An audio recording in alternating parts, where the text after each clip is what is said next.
Daniel Rudahigwa yego namenye ubwiye mbona ayobora u Rwanda ari umwami, yego ariko amategeko akazi nabonaga ava mu Bubiligi, ariko najyaga nyurayo nkareba haruguru y'urugo mu gahanda. Kayibanda yari atuye he? Kavumu hariya ka Kabgayi.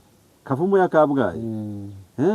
Noneho nkanyura mu gahanda nkitegereza, singira umuntu mbona ahagaragara, ariko nabonaga hari abasirikare bahagaze, ntawahegeraga. Rero so mufate iteka abona ishyano, ariko banza ubaze agira amahoro. Ngo iki? So mufate abona akaga, ariko banza ubaze agira amahoro. Kuki hari ahantu bakunda kwita ku Kivumu? Cyamurusha na Nyarenga. Ni ukubera iki? Kwa Shefu Tanazi Kanimba. Niyo mpamvu Kanimba akaba se ari Mujyemba Ngango, nawe yari umutware kera. Sakwe soma yizi wa mugabo. nkubise ikimuga hasi mbururuye ngicyo n'umusozi. Sakwe soma mvuye aha ntamanopfu ngera iyo nshaka. Ntabara muzehe Ntabwo nyizi kukica. ngicyo Isakamburiro.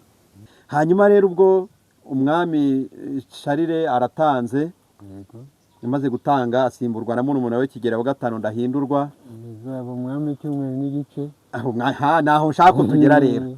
Hanyuma byaje kugenda gute kugira ngo Kigeli wa gatanu Ndahindurwa aze kuyobora iminsi mike cyane, kuko ari mu bami bayoboye u Rwanda igihe kitageze no ku kwezi? Nakubwiye ko ari icyumweru n'igice. Byagenze gute? Bakunzi bacu, uyu munsi twatembereye mu ntara y'Amajyepfo ahazwi nko mu karere ka Muhanga. Twagiye gusura umusaza witwa Andrea, umusaza mukuru cyane ufite imyaka hafi muri za 80, aho agiye kutuganiriza ku bijyanye n'amateka yo mu bihe bya kera ndetse n'itandukaniro riri hagati y'ubuyobozi bw'ubwami ndetse na Repubulika kugeza no kuri kano kanya. Nk'uko twabasezeranyije, tuzajya tubagezaho ibijyanye n'umuco, amateka ndetse n'ubumenyi butandukanye muri rusange. Uyu musaza rero nk'uko mumubona, ni umusaza ufite ubumenyi bwinshi cyane. Yabayeho ku bw'abami, kuva ku mwami Kigeli wa gatanu Ndahindurwa ari we mwami wa nyuma, ndetse n'abami bose babaye mbere yaho arabazi. Reka tumwegere atuganirire, atubwire ibijyanye n'amateka ndetse n'umuco wa kera, ndatubwire n'ibyahindutse ku muco ndetse n'uburyo rwakwitwara muri kano kanya. Reka tumwegere tumuganirize. Muzehe muraho neza? Amakuru makuru neza. Watangira wibwira abakurikiye televiziyo zacu amazina yawe? Nitwa Ntambara Andrea. Yego. Navutse mu 1947.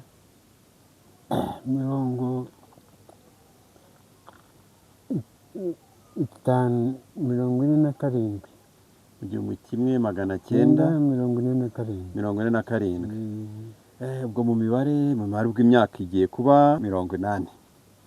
Muzehe ushesha akanguhe pe. Ndakuze. Muzehe wavukiye amagana hehe? Ese waba waravukiye hanze y'igihugu, wavukiye hano mu Rwanda?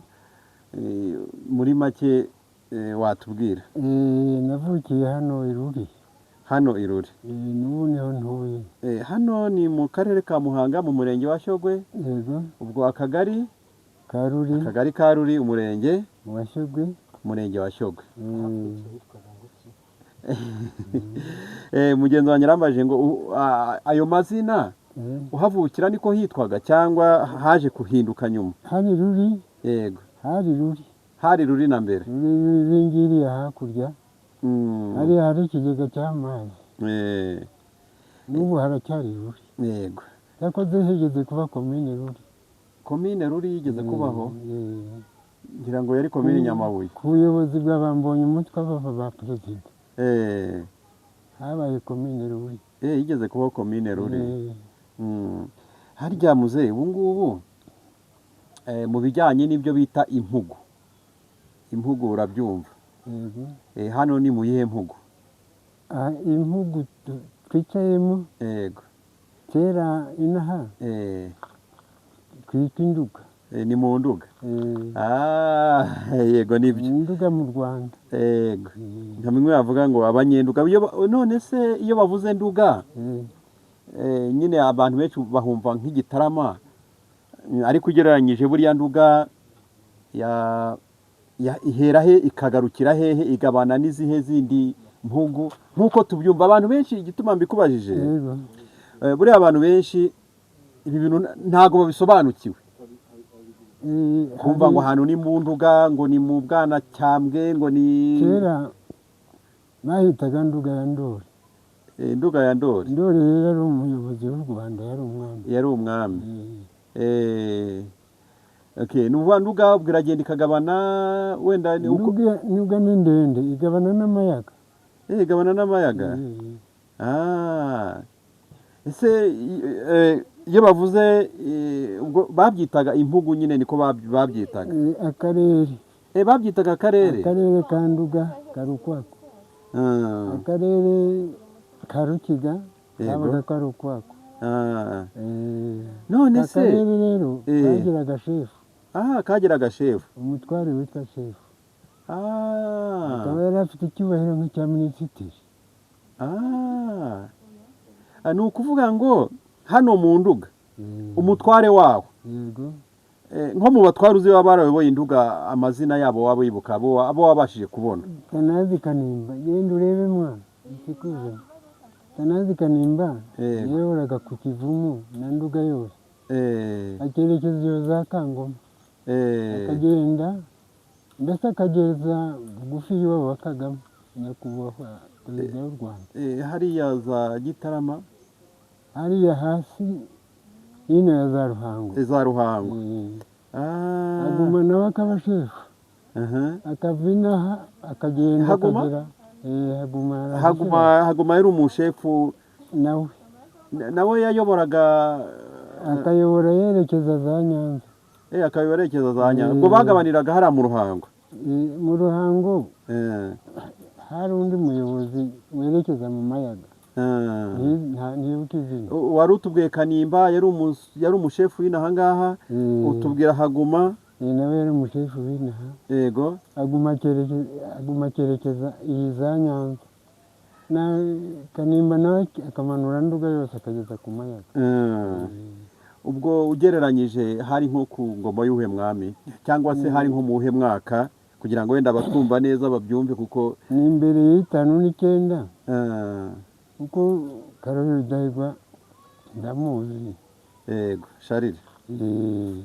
Yari umwami w'imico myiza, ugira neza, ukunda abantu, nta makosa muzi. Sharire nta makosa umuziho. Ariko n'ubundi twakuze twumva bavuga ngo buri umwami nta makosa agira, burangwa amakosa akorwa n'abo yatumye. Karoli yari mwiza, yakundaga abantu bose, kandi mu gihugu hari amahoro. Ngira ngo mu mateka nyine ubwo tugiye kuganira, turabanza ku mateka, kuko buriya amateka ni uruhande rwiza cyane urubyiruko ruba rukeneye. Ni igitabo, ni ibitabo biba byaranditswe. Ngira ngo mu mateka batubwira ko abami benshi babaye i Nyanza mu Rukari. Yego. Nkawe wenda nko kuvuga Sharire cyangwa se Karoli nk'uko bamwita Rudahigwa, wari ufite nk'imyaka ingahe? Izina rye ry'igisingizo yitwaga Nkubito y'Imanzi. Nkubito y'Imanzi. Yima ingoma cyangwa se ku buyobozi bw'ubwami bwiwe, wari ufite nk'imyaka ingahe? Namenye ubwenge ari we uyobora igihugu, ariko sinzi igihe yatangiriye, kereka mbisomye mu bitabo.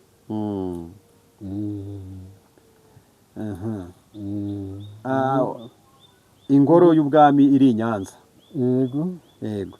Ubwo icyo nagira ngo nkubaze, hariya hantu i Nyanza icyo gihe cy'ubwami, hari hafite icyubahiro kimeze gute? Hari hatinyitse bimeze gute? Gikomeye, cyiza cyane, nk'uko twubaha nyakubahwa Perezida Kagame w'u Rwanda, kubaha haba. Ni ukuvuga ngo hari ahantu n'ubundi hadapfa kugerwa n'ubonetse wese. Uwazaga wese baramwakiraga, ariko aje neza, adafite amakosa. Ese ubwo mpise ibibazo ndi bukubaze n'ibyinshi urihangana. icyo nshobora kumenya ndagusubiza. Yego. Tuzi yuko ubwami ngo bwagiraga ingabo ndetse habayeho n'intambara. Mu buto bwawe cyangwa se mu busore bwawe hari intambara baba warabonye zo ku bw'abami, ubwo ndavuga zo mu bihe byo wenda bya nyuma yo kwagura u Rwanda cyangwa se zo mu gihe cy'abami, mbega nicyo shaka kuba. Hariho icyo bita intambara, ni igihugu kiba cyateye ikindi. Yego. Naho ibyerekeye jenoside ni isubiranamo. Oya, ntabwo ndagera kuri jenoside, ndi kukubaza intambara za kera. Tuzi yuko ibintu by'imbunda n'amasasu bije ubu ngubu. Nta byabaga. Kera kandi n'ubwami nabwo bwagiraga ingabo. Ingabo za kera zabaga zimeze gute? Niba hari intambara warabashije kubona cyangwa kumva, barwanaga gute kera? Yego. Uwo muyobozi w'igihugu yego yabashaga kugira abo twita amagigiri bagenzura umugome ushaka kuzatera igihugu. Yego. Bakamutanga raporo. Noneho rero bakazoherezaho icyo bita ingabo. Zikamufata rero. Ingabo za kera zabaga dushushanyirize. Ingabo ni abantu babaga bashinzwe umutekano. Nk'uko ubu ngubu abashinzwe umutekano mu midugudu biramutse bikomeye mu Rwanda hari amahane, twese twajya hamwe tukarwanya wa mwanzi. Nicyo gitsinda. Icyo nashaka kukubaza, urabona nk'ubu ngubu iyo ubonye umusirikare, umusirikare aba afite imyenda imuranga, aba afite imbunda, nko ku gihe cy'urugamba bwashobora kuba afite n'ibindi bintu byinshi cyane, n'ikibari kimuranga. Yego. Umusirikare wa kera iyo wahuraga nawe, ni iki cyakubwiraga ko ari umusirikare? Yabaga ameze gute? Nta basirikare twagiraga. Mu Rwanda cyari igihugu cy'amahoro ku bwa Rudahigwa. Basekaga abazungu impamvu barwana kandi bariye. None se nk'iyo numva wenda ngo intambara ngo Bugesera ngo bwateye ngo Gisaka, ngo wenda ngo Bwanacyambwe ngo bwateye ngo mu Rukiga, cyangwa n'intambara zo kwagura u Rwanda barazumvise, ubwo nagira ngo udushushanyirize ukuntu abasirikare ba kera babaga bameze n'ukuntu barwanaga, kuko ibyo byose imbunda zije ejo bundi. Yego. Barwanisha, bateranaga amakofe, bateranaga amabuye. Abantu bo hambere yego bagiraga ibitekerezo binini cyane. Ubwo rero abantu babizi neza ni abantu bitwa abiru, abanyamabanga b'ibwami. Nibo muzakuraho amakuru arambuye kandi y'ukuri. hari ababa bakiriho? Ntabwo nabimenya, ariko aho twita imbare hano yego hariho imiryango yabo, ariko abana ntibabizi, babibwise n'iki. None se ko twumva ngo kera ngo barwanishaga amacumu, ngo n'imiheto, ngo n'imyambi, ngo n'inkota, ibyo bintu ntabwo wowe warabyumviseho cyangwa waba warabibonye? Kubyumva ntabwo nabyemera ntarabibonye. Ni ukuvuga ngo wowe ntabwo wigeze ubibona. Hanyuma se nk'umwami cyangwa n'abo batwari n'abashefu, ntabwo babaga bafite ingabo? Bagiraga abantu bashinzwe kubahiriza umutekano, ariko badafite intwaro. Badafite intwaro. Ni ukuvuga ngo izo nkota n'ayo macumu n'iyo myambi wowe wabyirutse cyangwa se bitakibaho cyangwa se wenda bidakoreshwa? Kuko buriya batubwira yuko habayeho ngo intambara zo kwagura igihugu. Ubwo ni mu mateka twebwe ko tubisoma, bakabwira ngo buriya ngo Bugesera cyari igihugu kwacyo, ngo wenda ngo Urukiga cyari igihugu kwacyo, Bwanacyambwe gutyo nyine, ariko ngo none haza kubaho intambara zo kwagura u Rwanda ruvuye i Gasabo ruza ngo kwagukira ahantu hose. Ariko batubwira ko izo ntambara zabagaho kandi zarwanwaga nyine, ariko ngo bakarwanisha amacumu n'imiheto n'imyambi n'ibindi bintu byose nyine uko babirwanaga. Ntabwo ubwo nagira ngo numve nimba ari waba ubiziho, wenda utubwire. Ntabwo mbiziho, ariko rero uko dutekereza ubu ngubu, kuba twaragize Imana tukabona leta nziza, nyakubahwa Kagame perezida w'u Rwanda, turamushyigikiye twese. nacyo nabyo turabigeraho. nabigusobanuriye. Nabyo turabigeraho. Hagize umupagani wishunga ngo aratera amahanga, twagiye hamwe tukamurwanya kandi tukamutsinda ako kanya. Yego, ubwo watubwiye ko wavutse mu 1947. 47 ugiye kukabakaba imyaka 80. Yego, ni ukuvuga ndagira ngo uduhe ishusho y'amateka y'u Rwanda n'ukuntu u Rwanda ubwo wenda nimba yibuka neza wavutse ku ngoma y'umwami Charles Rudahigwa cyangwa Karoli Rudahigwa. Charles Rudahigwa nimba uri bubashe kwibuka neza ninde yasimbuye, hanyuma we yasimbuye nde? Ubwo ndagira ngo tuze tuzamuke n'ejo ku bwa Kayibanda, noneho tubone uko tugera ku musaza. Numvise ushaka kumuvuga cyane, humura rwose turabona umwanya wo kumuvugaho. Yego, Charles Rudahigwa yayoboye kugeza ryari, asimburwa nande? Ubwo ndagira ngo tuze kuva ku bw'abami twinjire no muri repubulika, tuze no kugeza ku bw'ubu ngubu. Yego, nimba yibuka neza Charles Rudahigwa yayoboye u Rwanda kugeza ryari? Charles Rudahigwa, yego, namenye ubwiye mbona ayobora u Rwanda ari umwami. Yego, ariko amategeko akaze nabonaga ava mu Bubiligi. Yego, ntibaza ko twari tukirerwa. Yego, noneho rero twarakuze tuza guhabwa ubwigenge. Yego, mu Rwanda nta muntu rero ufite uburenganzira bwo kubaganira umunyarwanda. Oya, nyakubahwa Perezida Kagame turifuza ko yazabona umudari akayobora Afurika yose. Yego, okay, wenda reka twihute. Ngira ngo ubwo wenda icyo nagira ngo tungane na muze, ubwo ngira ngo Charles Rudahigwa niwe wasimbuye na Kigeli wa gatanu, uyu uherutse gutabaruka ejo bundi. Yego, Kigeli wa gatanu ndahindurwa ni wasimbuye Charles Rudahigwa. Hari icyo bapfanaga? Ni murumuna we. Yego, murumuna we bose ni abamusinga. Yego, nibyo nashakaga ko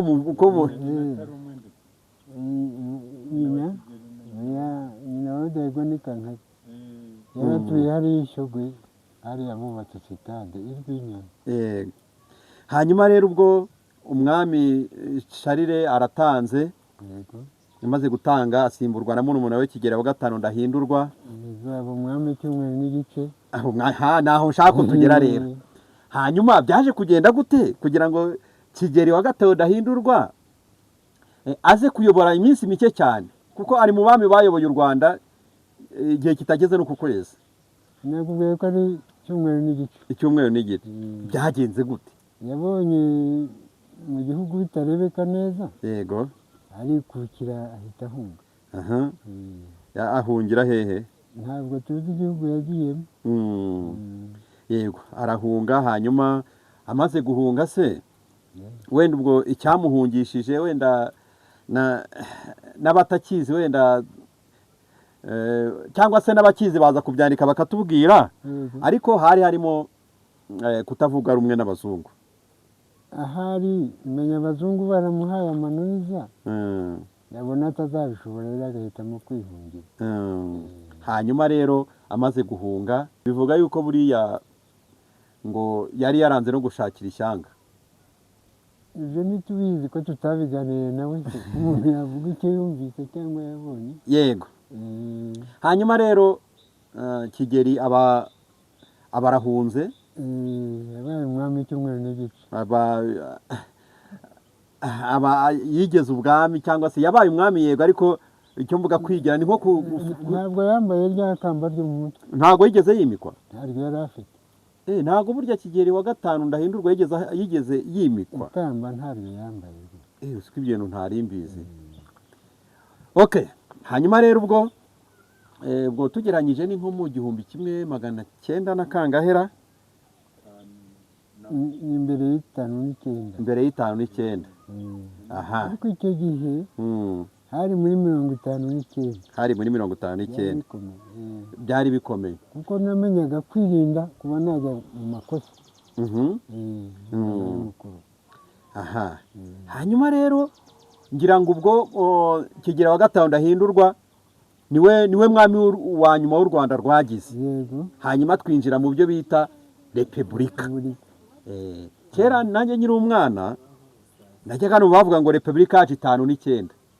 Hari indirimbo baririmbaga gutyo. yaje nyuma. Yego yaje nyuma. Nkamwe nk'abantu bakuze mwari muri hano cyangwa se yego ni izihe mpinduka zabaye cyangwa se ni ikihe kintu cyabaye icyo gihe?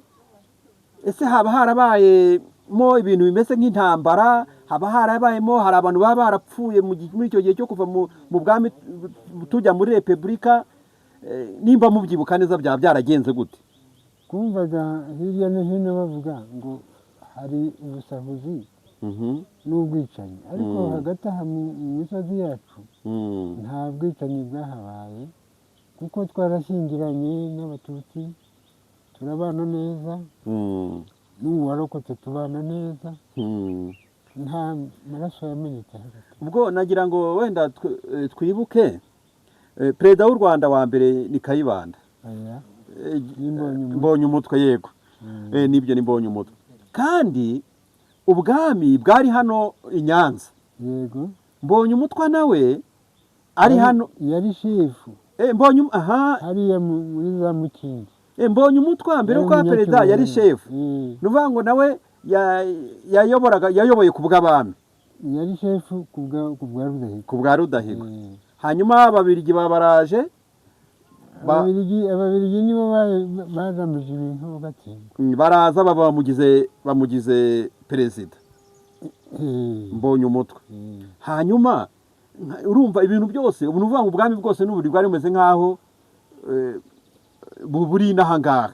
Ubuyobozi. Yego. Induga ikunda kuyobora abahanga. Nagira ngo mbaze nta hungabana ryaba ryarabayeho, wenda bamwe bavuga bati umwami wacu muramu, wenda ninza gukoresha ikinyarwanda kitari cyo abasaza bari burebe kino kiganiro bambabarire. Turagikosora ni umwami baramumenesheje bagize gutarahunze, nta makimbirane yabarabaye icyo gihe. Erega uretse Musinga twumva bavuga ngo yasaziye Kongo, ahasigaye ntabwo tuzi neza gusobanukirwa ngo tuvuge ijambo tuzi neza. Ariko rero u Rwanda ruri mu mahoro cyane rwose, turarusha abazungu barwana bapfusa, kuko dufite umuyobozi mwiza akatwereka inzira, ni itara ribonesheje u Rwanda.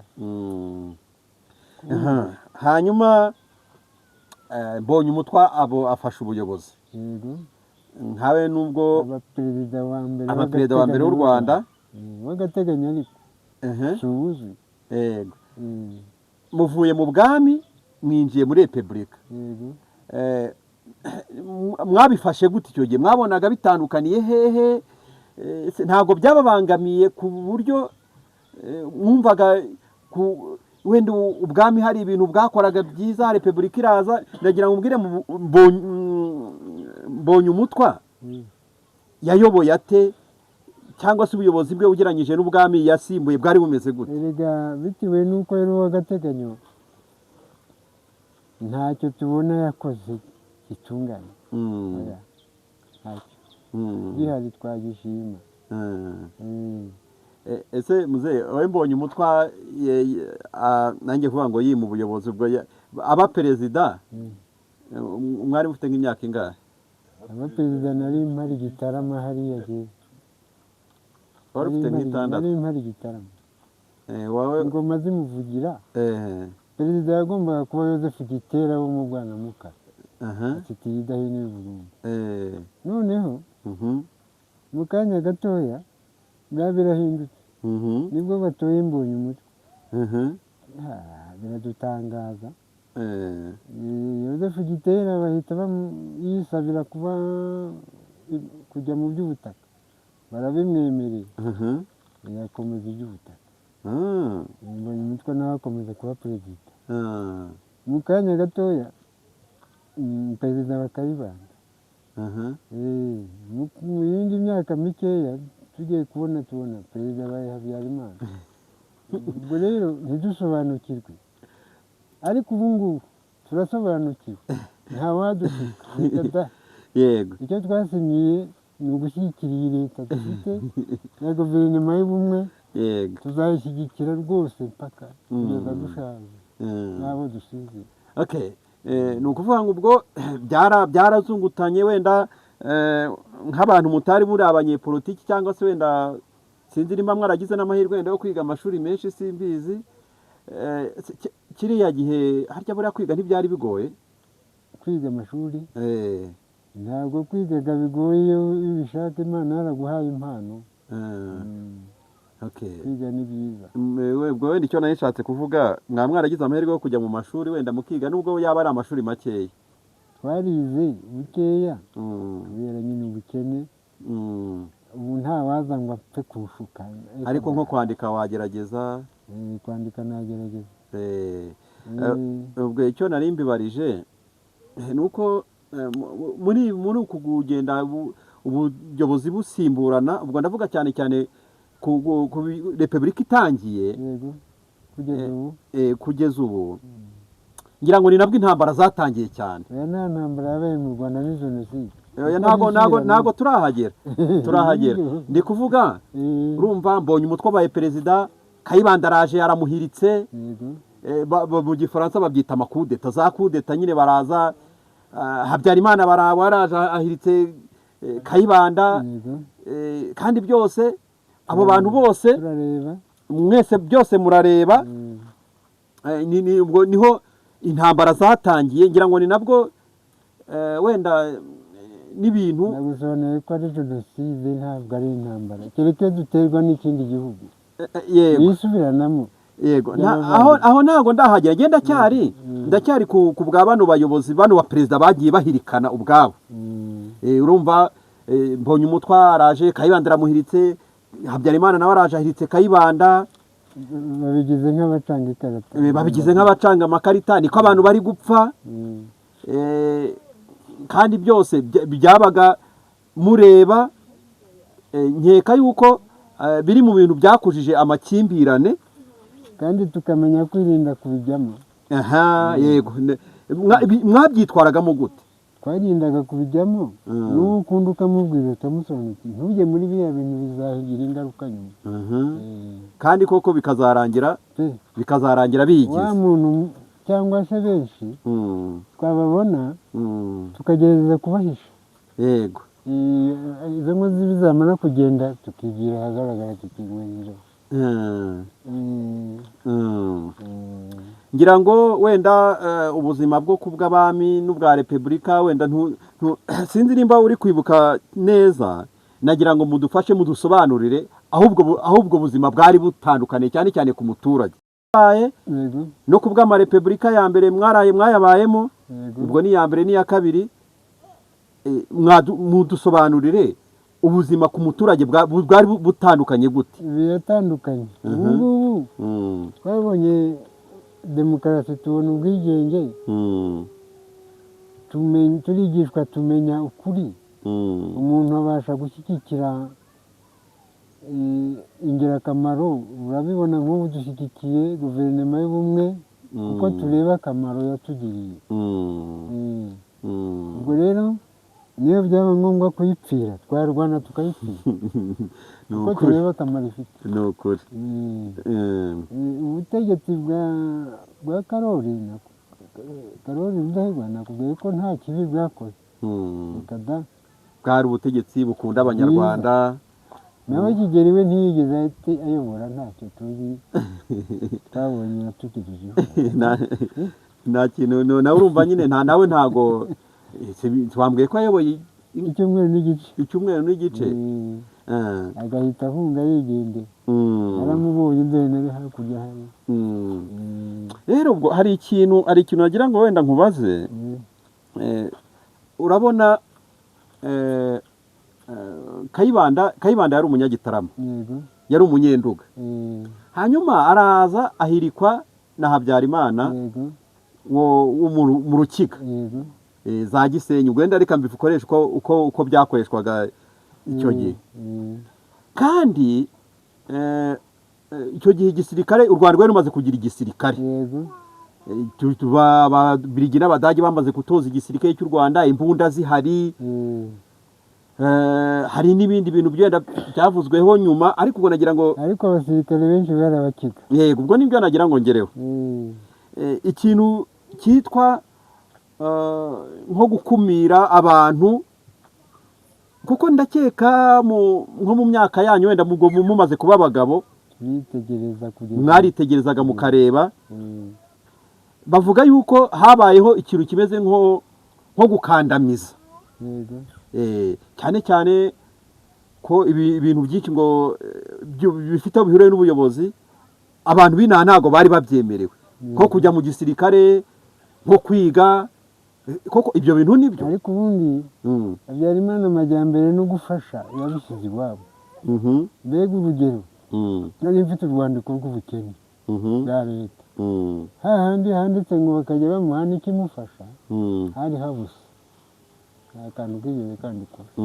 Narabyisomeye ndareba, tubona Habyarimana ntacyo yatumariye, uretse ko yakoze nabi akicisha abantu mu gihugu.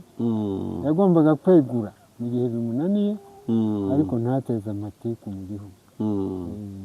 Okay, wenda reka twivugire ku ngoma ya Habyarimana, sibyo? Iyo tuvuga kuko ndakeka kubwo wari umaze kuba mukuru, ndakeka wari umaze no kuba n'umugabo, kuko kuri iki gihe wavukiye byanze bikunze wari warashatse. Yego, nagira ngo utubwire kuri iyo ngoma ya Habyarimana, ku bijyanye n'ibyo abantu bavuga, we nk'umuntu wari uriho, bura ngo kwiga ngo byari bimeze gute ku bana? Ijambo naba nzi nari kubwira. Yego, ibyo kwiga ntabwo mbizi kuko nari nibereye hano mu giturage. Yego, ahubwo nari ngiye kuba umusirikare, ngeze aho ndibaza ntoya. Wari ugiye kuba umusirikare? Ndabireka. Ugira ubwoba? Nari mfite ingufu cyane nyine. Ubwo ntabwo watinye muze? Ntoya, namara kuba umusirikare bakankubita igarasi, ibyo bintu nazabikura gute? Sinajyamo, ndabyihorera. Ariko wari wabonye amahirwe nk'abandi? Dore ndi umusirikare w'igihugu, nk'abandi basore bose. Ureba wakinisha gutera amatiku, nkamumenya yabaguriwe ko umuturage ni umurebye, ni umusirikare w'igihugu. Buri wese yego ni umusirikare. Ese ubwo wenda ndagira ngo tubwire nyine ni amateka, kuko natwe turabisoma, ariko nk'umuntu waba warabibayemo. Kandi bigitangaza kuri radiyo barabyumva. Barabyumva. Buriya Habyarimana amaze guhirika Kayibanda, byagenze gute?